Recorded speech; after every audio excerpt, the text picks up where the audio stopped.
Hello, I'm John Hagelin, President of the Global Union of Scientists for Peace and President of Maharishi International University, USA. I'm delighted to be joining this World Summit of Nobel Peace Laureates. Some years ago, before the Ukraine war broke out, the Global Union organized an emergency peace summit in Kiev. And at that emergency peace summit, a remarkable approach to peace arose, one with very strong empirical support. The idea is simple, based on known principles. One, behavior is intimately linked to brain functioning.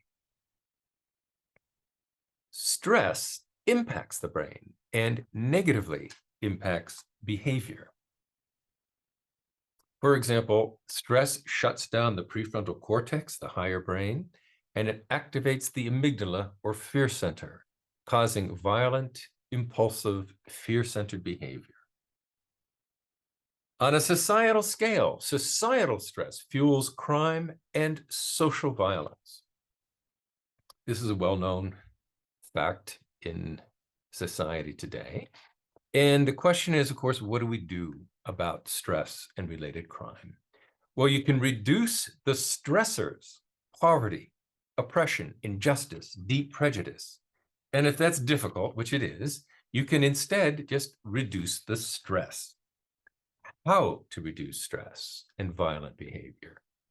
Certain evidence-based practices, for example, transcendental meditation, markedly reduce stress and its effect on the brain and behavior.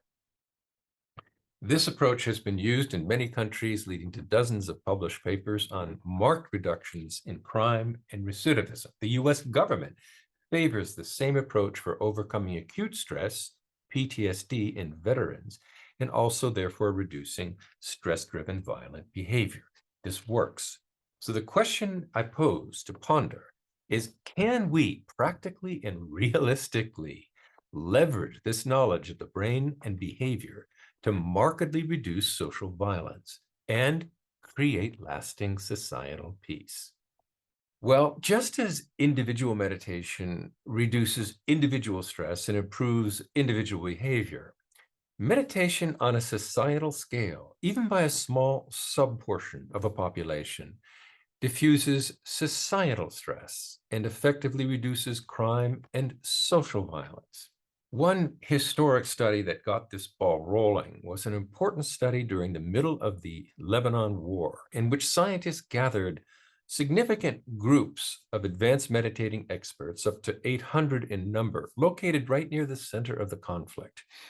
And those numbers of meditators rose and fell somewhat on a daily basis throughout that experimental period. And correlated with the numbers, there were significant drops in war deaths, fewer injuries, fewer bombs dropped, bullet fired, and significantly greater progress towards peace among the rival factions. This was a highly statistically significant effect. And that groundbreaking study created such a firestorm that multiple scientists activated themselves to replicate this study 6 times during the next 2 years.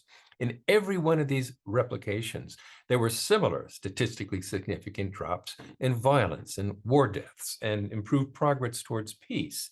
Remarkably statistically significant. This works. So this brain-based approach to peace is scientifically validated. Probably no other approach has a comparable track record of success. Multiple published studies in the following journals and others. Plus, it's easily and cost-effectively implemented in schools and colleges, bringing also improved educational outcomes in military training, essentially creating a peacekeeping wing of the military, etc. Only a fraction, small fraction of the population actually needs to participate to produce demonstrable results. And this program has been implemented or endorsed by numerous heads of state. So I very much look forward to working with any or all of you on this approach or any evidence-based approach to peace. Please, let's be in touch. Thank you.